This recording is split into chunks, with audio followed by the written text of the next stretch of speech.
미팅 시작하겠습니다. 먼저 채권 전략부터 발표해 주세요. 예, 저희가 이제 단기자금 시장을 좀 보고 있는데요. 결론부터 말씀드리면 유동성, 신용위기 최악의 시나리오 가능성은 좀 일부 완화가 됐다라는 말씀 드릴 수 있을 것 같습니다. 저희가 지난주 월보통에서 말씀드렸던 게 최근에 라이보 OR 스프레드가 벌어진, 그러니까 리보 금리가 계속 올라가고 있는 이유에 대해서 좀 자세히 설명을 드렸었는데요. 다시 한번 좀 설명을 드리면 비금융기업들의 현금 수요가 늘어나면서 단기자금 운용하는 프라임 MMF에서 대규모 환매가 나왔고요. 환매에 대응하기 위해서 프라임 MMF CP 매도가 나타나면서 CP 금리가 올라가면서 리뷰 금리를 좀 올린 부분이 있다라고 말씀을 드렸는데요.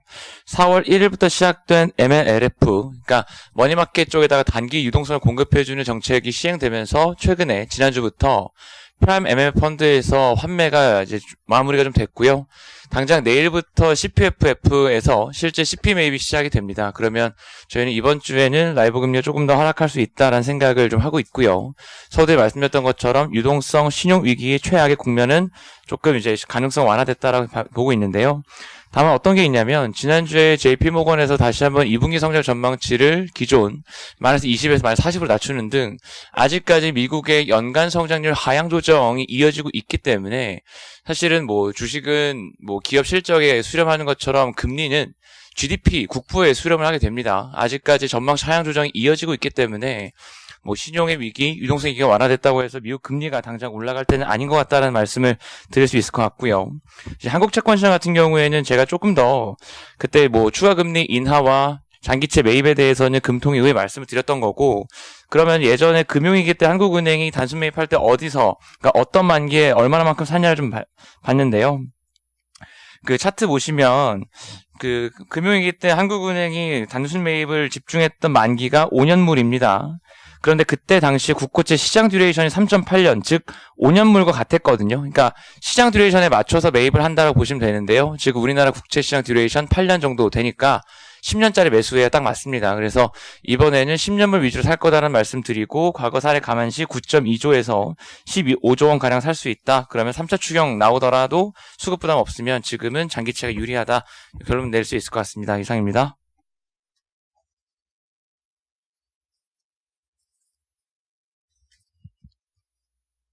예, 이어서 NH 글로벌 소버린 위클리 발표해 주세요.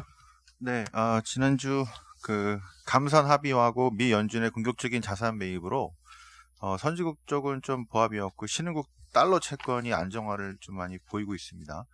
근데 로컬은 아직 좀 헤매고 있다고 보여지는데 달러 쪽은 미국 투자 등급 IG 쪽이 안정화를 찾은 거에 영향을 좀 많이 받았다고 볼 수 있습니다. 이게 그 미국이 투기 등급으로 하락한 채권, 그 다음에 트리플A급 CLO, CMBS 등을 매입을 지원하면서 미국 신용시장 회복되고 있고, 그 다음에 신흥국 투자 등급 달러 채권도 결국 미국 시장 안에서 움직여지기 때문에 신용 스프레드가 이제 축소가 되었는데요.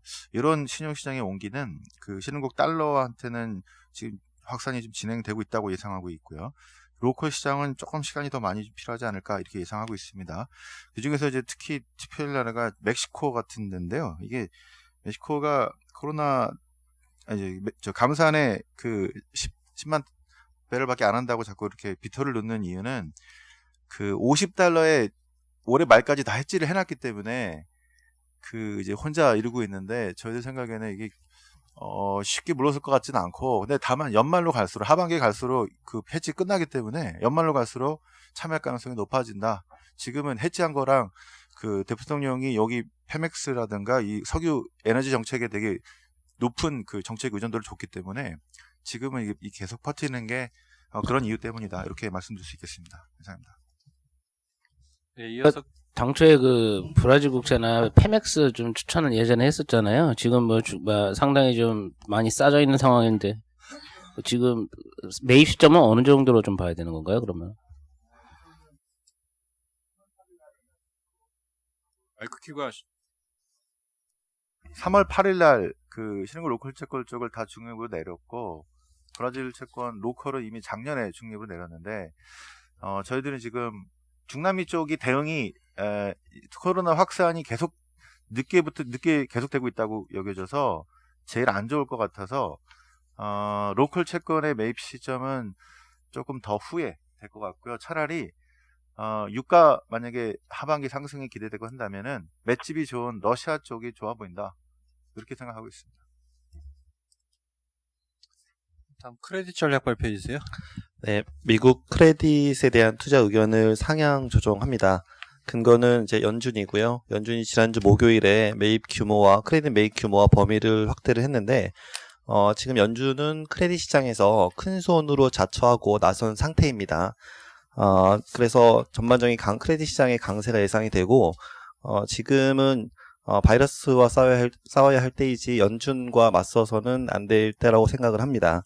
그래서 하이힐드 같은 경우에는 부도율 같은 경우에도 상승세가 좀 둔화될 수 있을 것으로 판단하고 있는데, 물론 이제 하이힐드를 전체 다 매입하는 건 아니고 펄론엔즈만 매입은 하지만 CLO를 매입할 예정이기 때문에 CLO 같은 경우에는 이제 은행들이 기업들에게, 하이힐드 기업들에게 대출을 더 해줄 수 있는 그런 여력이 좀 발생을 합니다. 그리고 스프레드 같은 경우에도 최근에 많이 축소가 되면서 조달금리들이 하락한 점, 이런 점들도 신용 리스크를 다소 좀 낮추는 요인으로 작용을 하고 있고, 그 다음에 뭐 연준의 매입뿐만이 아니라 시장에서도 지난주 4월 들어서부터 하이힐드 쪽으로도 매입세가 좀 들어오고 있는 점들, 그 다음에 유가 같은 경우에도 20달러에서 하방 경직성, 이런 점들이 크레딧 시장을 좀 강세로 이끌어갈 요인으로 보고 있습니다. 그래서 투자 등급 같은 경우에는 저렇게 비중 확대 의견을 제시를 하고 있고, 하이힐드에 대해서는 투자 등급에 비해서는 그래도 변동성이 좀 높고, 그리고 강세가 그러니까 더블 B, 하이힐드 중에서도 좀 상위 등급 쪽으로 처음에는 지금 치중될 것이란 예상되는 점에서 일단은 중립으로 의견을 드립니다. 이상입니다.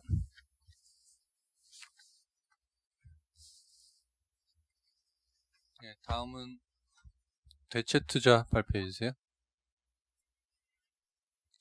자료 대체하고요. 원자재 발표해 주세요. 네, 원자재 말씀드리도록 하겠습니다. 지난주 금요일에 오펙 플러스 산유국들이 하루 1000만 배럴 감산을 원칙적으로 합의했는데, 일단 막판까지 좀 진통을 겪다가 멕시코가 40만 배럴, 요구받았던 40만 배럴이 아니라 10만 배럴밖에 못하겠다라고 좀 버팅기면서 결국은 10만 배럴 좀 용인을 해주고 하루 평균 970만 배럴로 최종 합의를 했습니다. 새벽에 나왔고요.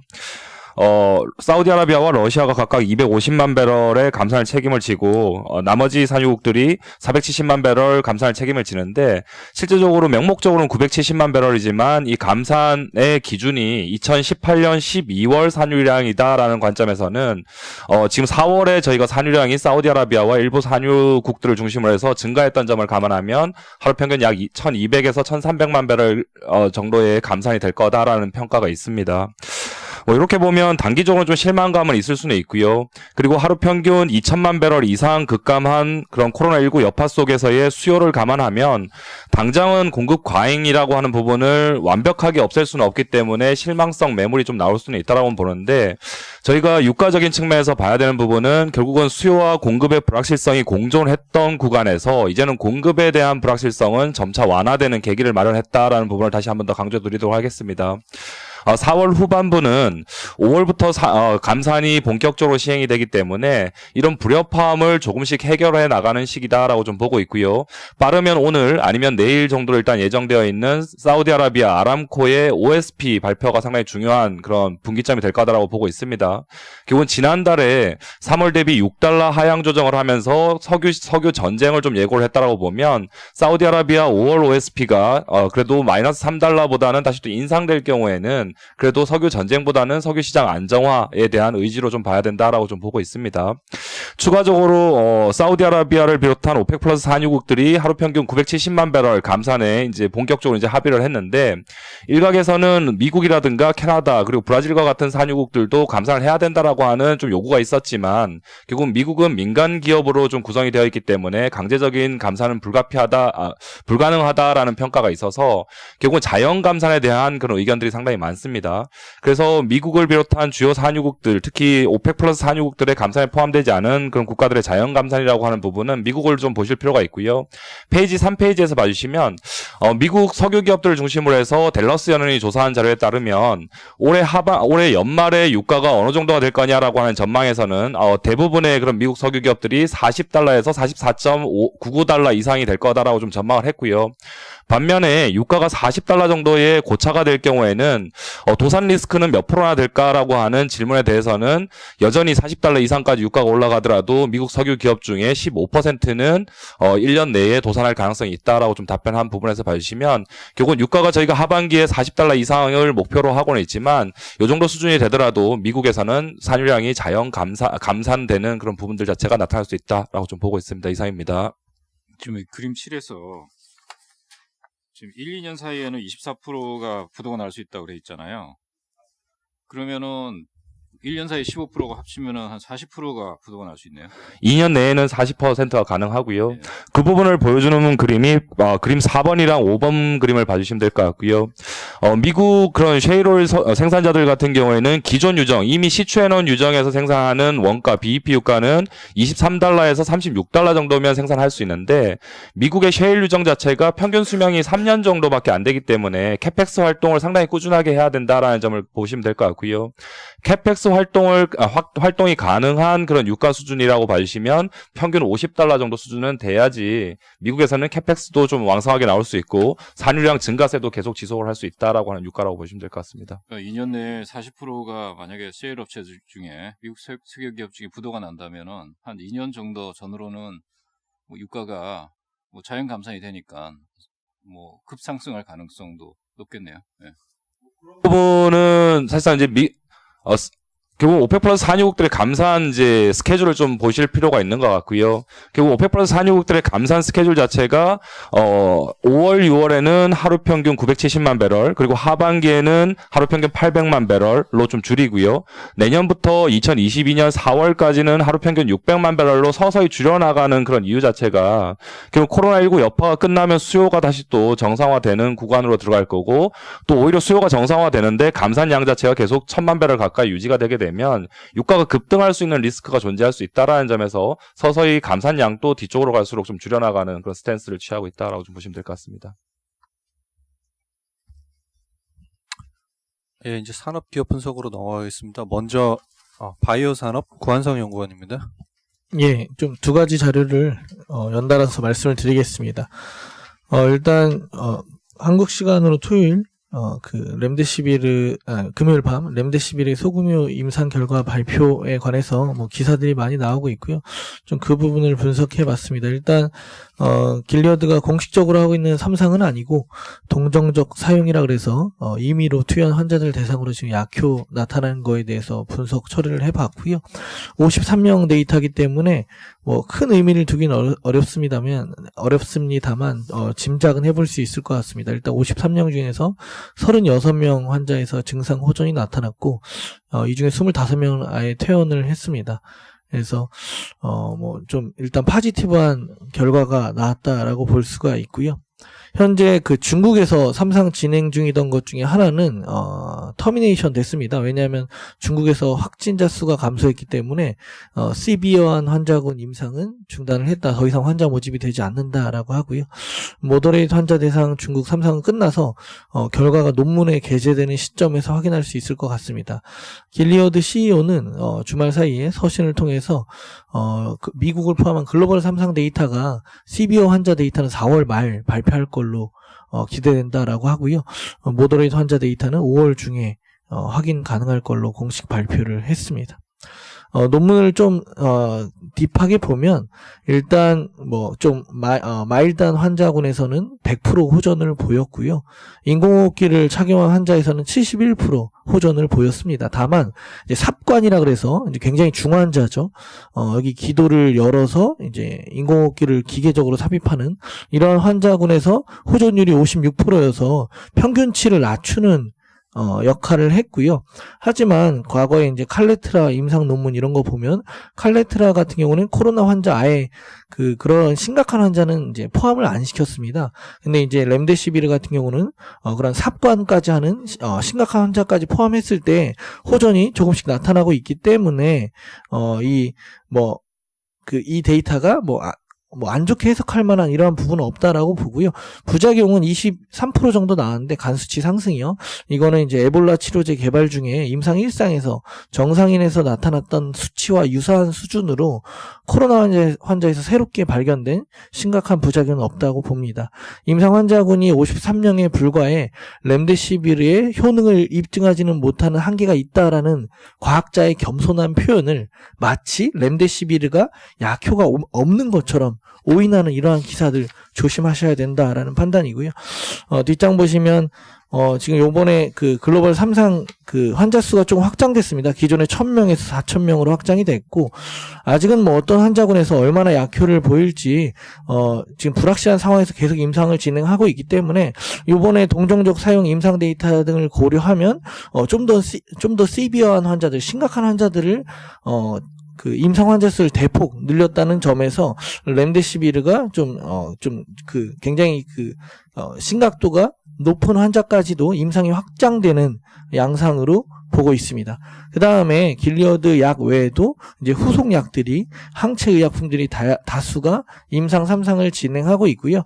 그래서 뭐 삼성바이오로직스 지난주 금요일 날 장전에 공시를 했고 이제 자료가 스팟으로 나갔는데요. 미국의 바이오테크놀로지랑 4,400억 규모 공급 계약을 체결했습니다.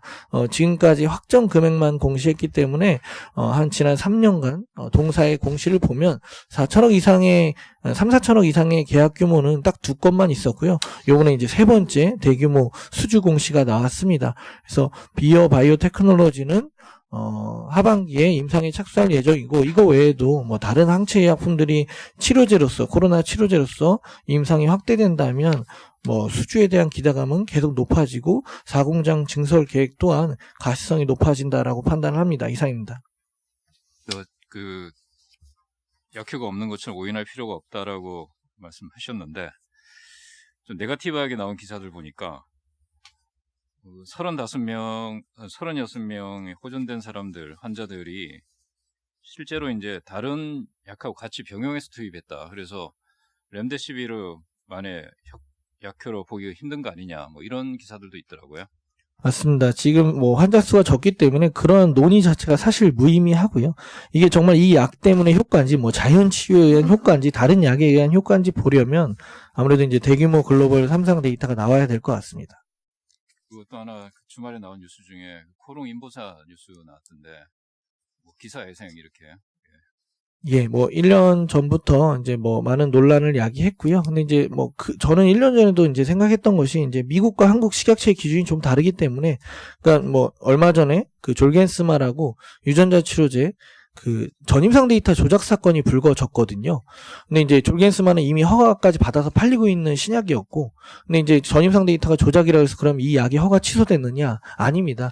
미국의 좀 판단 기준은 어쨌든 그 과학적 근거에 기반해서, 과학적 데이터에 기반해서 이 약이 약효가 있고 부작용에 문제만 없으면 계속해서 팔릴 수가 있고요.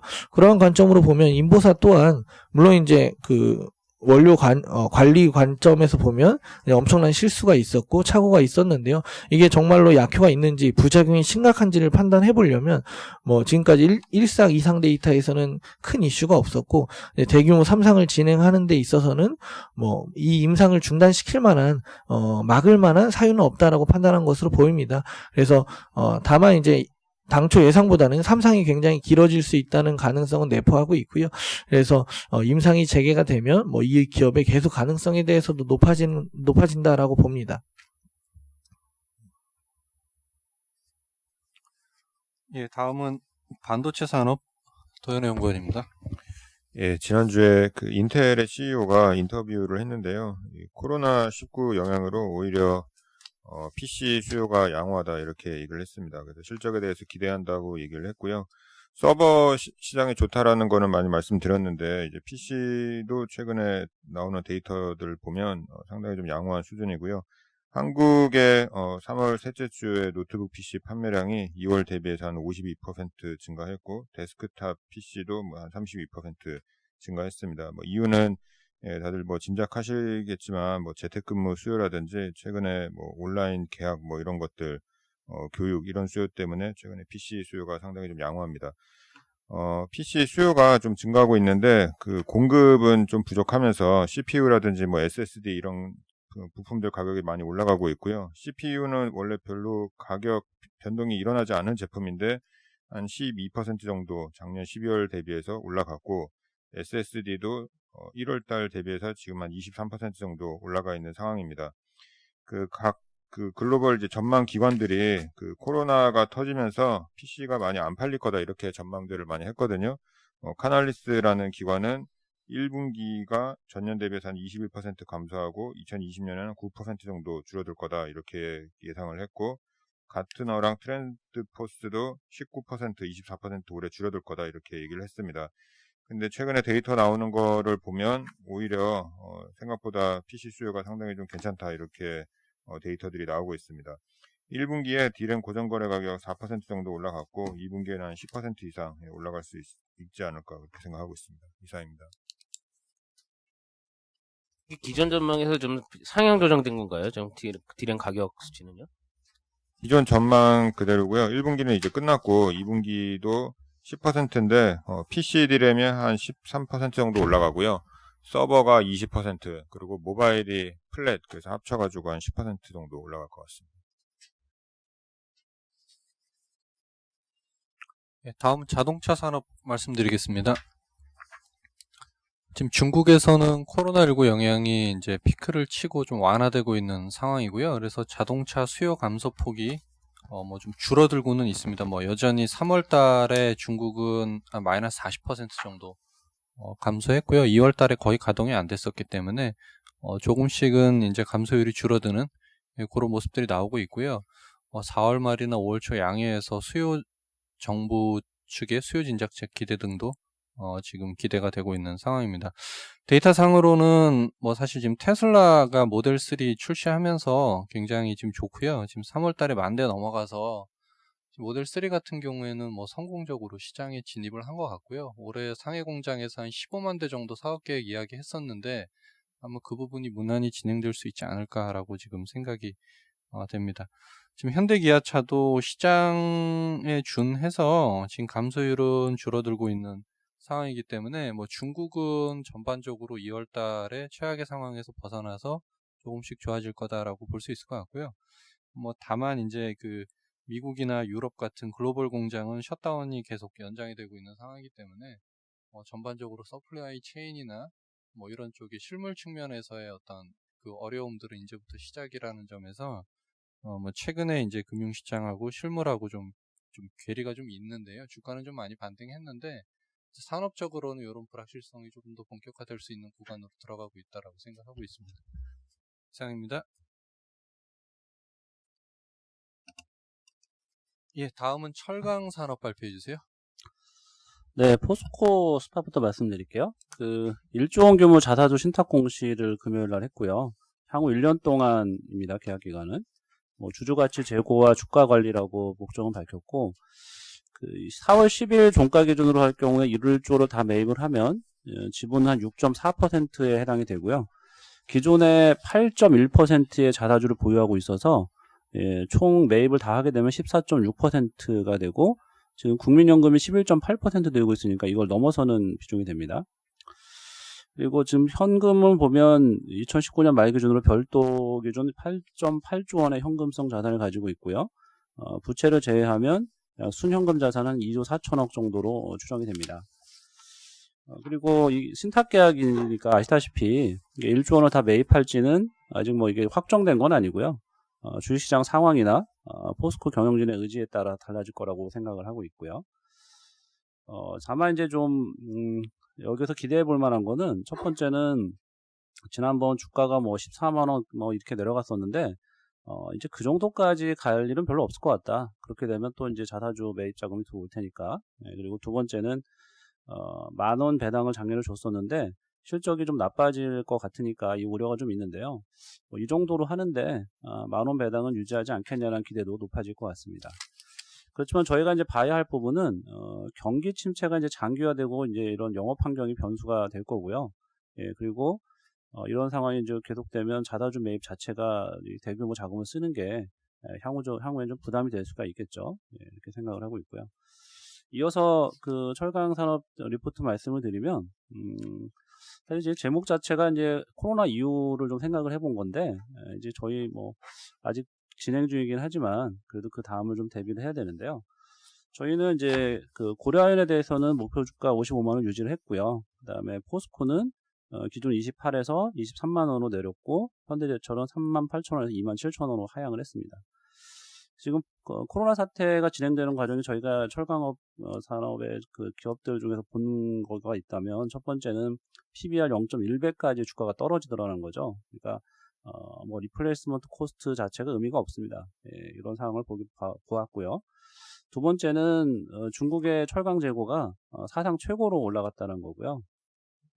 세 번째는 철광석 가격은 근데 안 빠졌어요. 예, 철광석 가격은 코로나 사태랑 좀 무관하게 85불에서 90불 사이로 왔다 갔다 하면 유지가 됐었고, 그다음에 네 번째는 금 가격이 일시적으로 3월 달이었죠. 3월 중순에서 4월 초 사이에 한 13% 빠졌다가 원상 복귀하는 것도 봤습니다. 예, 중요한 건 이제 앞으로 보게 될 것들인데 8페이지에 보시면 그림 8번인데요. 첫 번째로 기대하는 건 이제 중국의 인프라 투자 얘기 많이 하죠. 그래서 지난번에 저희 박인금 연구원하고 장정원 연구원이 리포트를 한번 했었는데 2020년 고정자산 투자가 중국에서 5.7% 증가할 걸로 보고 있습니다. 그러면 2018년에 6.5% 늘었고 19년에 4.9%에서 5.7%는 작년보다 좀 반등하는 거긴 한데 뭐 기존의 범위에도 크게 벗어나지 않는다라고 보기 때문에 이거 자체가 구세주가 될 거라고 생각하지는 않고 있고요. 두 번째로 기대하는 게 이제 볼게 그림 14번에 중국의 재고 수준인데 사상 최고라고 말씀드렸는데 4월 들어서부터 좀 꺾이기 시작을 했어요. 그렇지만 여전히 과거보다 높고 연중으로 계속 떨어지는 추세는 뭐 예년과 같겠지만 예년보다는 높은 수준에서 계속 유지가 될 거다 이렇게 생각을 하고 있고요. 그래서 15번 그림을 보시면 철강 제품 가격은 지금 코로나 사태 때문에 좀 더 하락을 할 것 같고요. 이후에 경기 부양 기대감이 좀 생기고 코로나가 끝나면 그런 기대감 때문에 좀 반등을 하겠지만 결국은 경기 침체 때문에 15번의 동그라미 2번처럼 다시 좀 약해질 거라고 보고 있고요. 저희가 주목하는 거는 그림 17번부터 20번인데 과거 2008년에서 2021년 사이에 금 가격은 무려 2.7배로 올랐고요. 은 가격은 5.4배로 올랐습니다. 그때 기억들을 하실 것 같다는 생각이고 그리고 20번 그림을 봐주시면 지금 금은 교환 비율이죠. 골드 실버 레이셔가 123입니다. 예, 사상 최고죠. 그래서 금 가격 대비 은 가격이 상당히 이제 저평가되어 있다라고 말씀드릴 수가 있겠고 이런 것들은 뭐 사실 금 가격이 내려오거나 은 가격이 올라가거나라는 그런 이제 얘기를 해야 되는데 저희 뭐 황명균연구원 말씀처럼 한 2,000달러까지도 금 가격이 올라갈 거다라고 보고 있기 때문에 은 가격의 추가 상승력이 훨씬 더 크다라고 보여줄 수가 있겠죠. 예, 그래서 저희의 결론은 로밸류보다는 이제 파서빌리티를 택하자라는 거고요. 그런 면에서 고려아연을 탑픽으로 말씀드리고 있고 고려아연에 대해서는 그동안에 말씀드렸던 투자 포인트가 뭐 계속 반복적으로 말씀드립니다. 일단 2조 원 이상의 현금 가지고 있고 EBITDA 1조 매년 창출하고 거기에 전해동박 사업까지 진출하면서 여러 가지 가능성과 안정성을 다 갖추고 있다. 실적도 상당히 안정적이다. 이런 말씀드리고 여기에 만약에 금은 가격이 그렇게 올라준다고 하면 과거에 은 가격 많이 올랐을 때 주가를 한번 생각해 보면 이런 불안정 시대, 불확실성 시대에 대안이 될 거라고 보고 있습니다.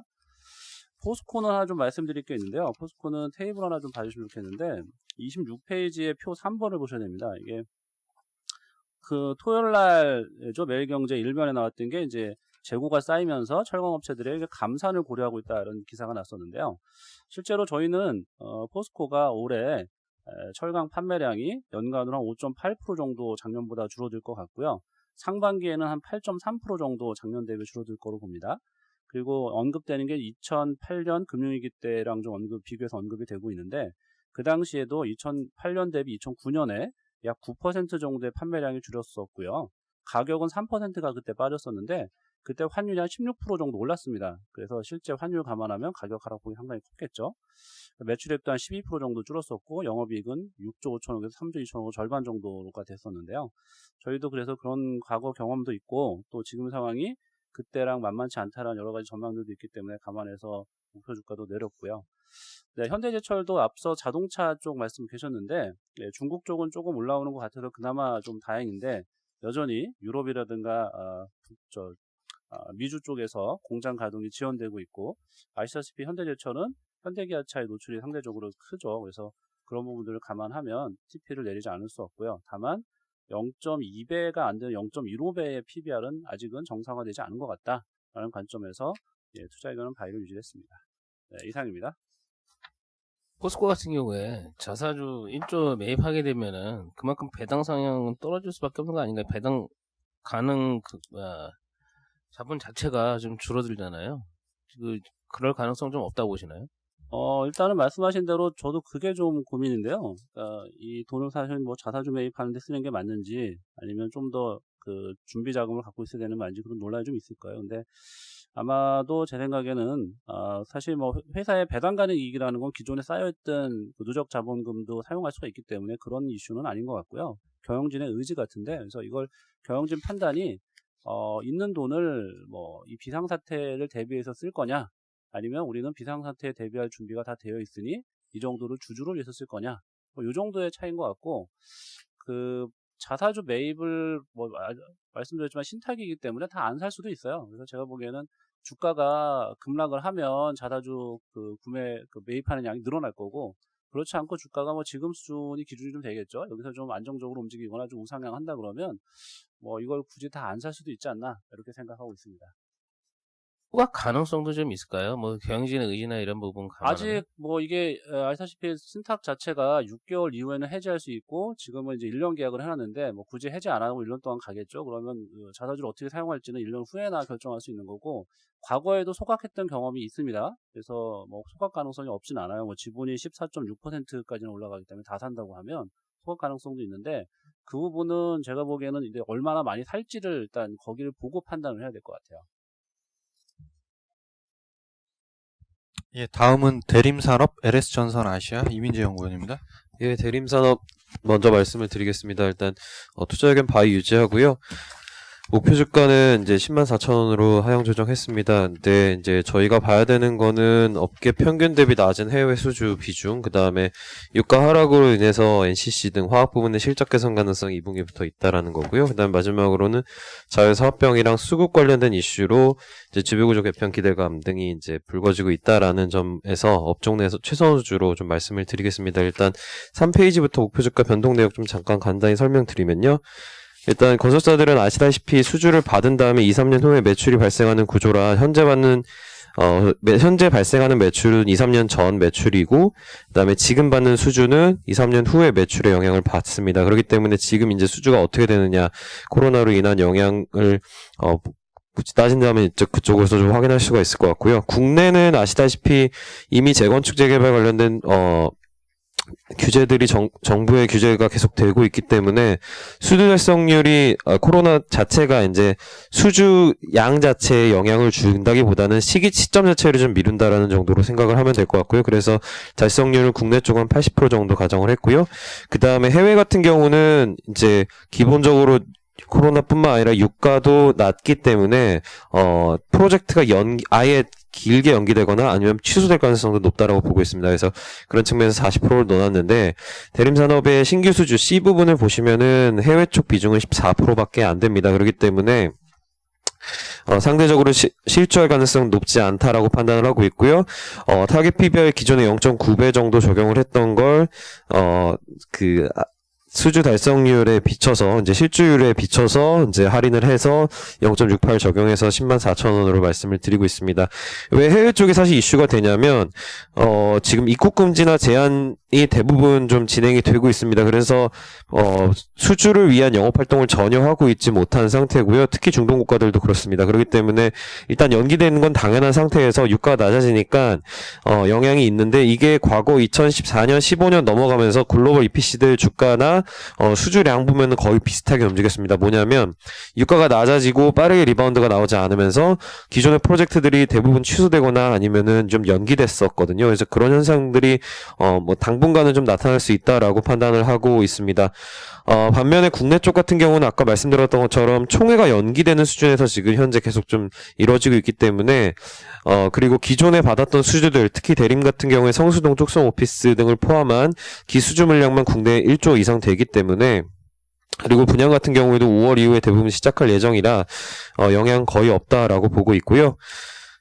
4페이지에 보시면 최근에 이제 기타 법인 관련의 이슈들을 좀 적어놨고요. 그림 1번, 2번 보시는 것처럼 하루 많게는 전체 거래량의 50% 이상 거래를 했고, 그 다음에 현재 지분율은 4.7% 정도, 그림 2번 보시는 것처럼 기타 법인의 예상 지분율은 4.7% 정도 되어 있습니다.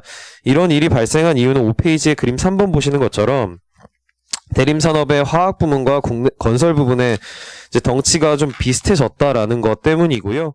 지금 이제 기존에 이제 사모와 고려 개발이 따로 있었다면 이제 이거 합병 발표 나오고 나서 건설 부분을 어떻게 다시 개편하는 거 아니냐라는 이슈들 불거지고, 거기다가 이 기타 법인에 관련된 이슈들까지 생기면서 사실 최근에 좀 이슈가 되고 있고요.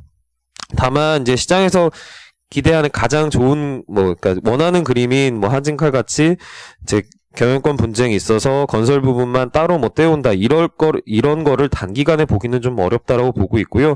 다만 점진적인 지배구조 개편 가능성은 있다라고 보는 게, 그림 4번 보시면은 이게 좀 중요한 지표라고, 4번, 5번이 중요한 지표라고 판단하고 있습니다. 뭐냐면 건설 부문과 화학 부문의 매출 비중과 이익 비중인데, 지금 매출 비중이 화학 부문 30% 정도 되고요. 그 다음에 이익 비중은 이제 이게 변동성이 좀 있기 때문에 한 20%에서 30% 정도 되는데, 이제 여기에 화학 부문에 계속 붙을 게 카리플렉스, 그 다음에 대림, 케미컬 USA라고 지분도에 보시면 나와 있는 북미 ECC 쪽입니다. 이런 것들이 붙게 되면은 매출로 최소 3조 이상, 그 다음에 이익으로도 3천억 이상 붙게 되거든요. 그렇게 되면은 건설 부문과 화학 부문이 같아지는데, 이 대림 케미칼, 그러니까 북미 ECC 쪽이 완공되는 시점은 4, 5년 후입니다. 그러니까 그 전후로 해서 사실 지배구조 개편 가능성은 좀 나올 가능성이 높지 않나라고 저희는 좀 판단을 하고 있습니다. 그래도 일단 기본적으로 실적 자체가 워낙 안정적인 회사이기 때문에 이런 지배구조 관련된 이슈가 붙었다라는 거는 주가에는 긍정적이다라고 판단을 하고 있고요. 1분기만 놓고 봐도 이미 고려개발 연결 편입 효과랑 그다음에 주택 부분 이익 개선 효과들 발생해서 영업이익 컨센서스 상회할 거로 보고 있고요. 다만 순이익은 NCC 쪽에서의 재고평가 손실 등 감안해서 지분법 손실 발생하면서 순이익 조금 좀 미스할 가능성이 있다라고 보고 있습니다. 건설업 평균 지금 PER 4.5배인데 여전히 3.5배 정도밖에 안 돼서 밸류에이션 매력까지도 갖추고 있다라고 보고 있습니다. 이어서 LS전선아시아 간단히만 말씀드리면 포인트는 이거라고 보고 있습니다. 일단 베트남 내에서의 전력 설비 투자는 계속 진행을 할 겁니다. 다만 최근의 사태 때문에 조금 지연될 수 있는 여진이 있고요. 다만 유럽이랑 아세안 쪽에서의 특히 광케이블 쪽 매출 감소는 좀 뚜렷하게 나타났습니다. 그래서 결론은 베트남 내 설비 투자는 계속되나 유럽 쪽, 아세안 쪽의 그 광케이블 쪽 투자는 좀 지연될 수 있어서 이쪽에서의 매출 조정 좀 필요하다라고 판단을 해서 EPS 15% 정도 하향 조정했고, 그에 맞춰서 목표 주가도 8,500원으로 하향 조정했습니다. 베트남 내가 여전히 유효하다라는 거는 1분기 경쟁 성장률 3.8% 나오긴 했지만 제조업 등 주요 부문은 7%대 계속 좀 나왔거든요. 그래서 여전히 발전 설비는 대규모 증설이 됐지만 관련된 송배전 시설 없다라는 점에서 관련된 수준은 계속적으로 이루어질 수밖에 없다라고 판단하고 있습니다. 거기에 추가적으로 LSCV 호치민 법인에서의 중압 케이블 라인 증설도 2월에 완공돼서 증설 효과 2분기부터 나올 걸로 판단을 하고 있습니다. 그래서 올해 같은 경우 분기당 70억 이상 영업이 계속 좀 가능하다라고 보고 있습니다. 대림사는 아까 그 수주만 좀 코로나 영향 받는다는 식으로 얘기했는데 실제로 매출에 연결되는 기성도 지금 지연되면서 비용 부담도 생각보다 많이 늘어나지 않나요? 일단은 그래서 해외 쪽을 제가 말씀을 드렸던 게 국내는 지연된 프로젝트 없고요.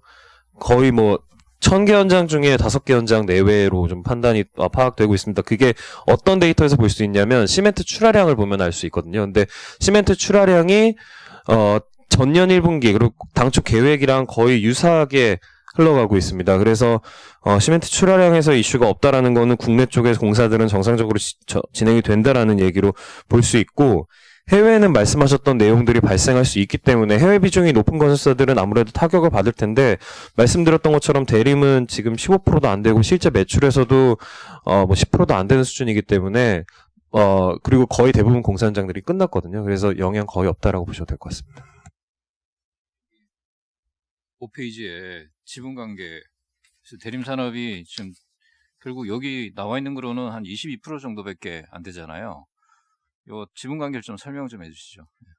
일단은 이게 그러니까 사실 지타법인이 뭐 이렇게 매수한 게 큰 이슈냐라고 뭐 다른 지배구조가 어느 정도 견고한 회사라면은 이슈가 안 될 수 있습니다. 근데 말씀 주셨던 것처럼 대림산업의 모회사인 대림코퍼레이션이 대림산업을 갖고 있는 지분율은 21.7% 정도밖에 안 되고요. 그다음에 또 주목할 점은 대림코퍼레이션의 주주관계를 보면 특수관계인 이해욱 회장 을 포함한 특수관계인 62%, 그다음에 KCGI가 32.7% 들고 있습니다. 그렇기 때문에 이 KCGI가 들고 있는 대림코퍼레이션 지분과 그다음에 이제 최근에 이제 계속 언급되고 있는 것들과의 연결고리를 좀 그러니까 만들어내려고 하는 시장의 소문들이 좀 있다라고 좀 보고 있고요. 다만 뭐 그럴 가능성에 대해서 아예 없는 건 아닌 게 대림산업 자체가 보시다시피 대림산업 본사도 유아랑 건설본을 갖고 있고 그다음에 자회사들도 여천 LCC 폴리밀에 그다음에 USA 그다음에 캐리플렉스라는 화학 부분을 갖고 있는 자회사 4개 그다음에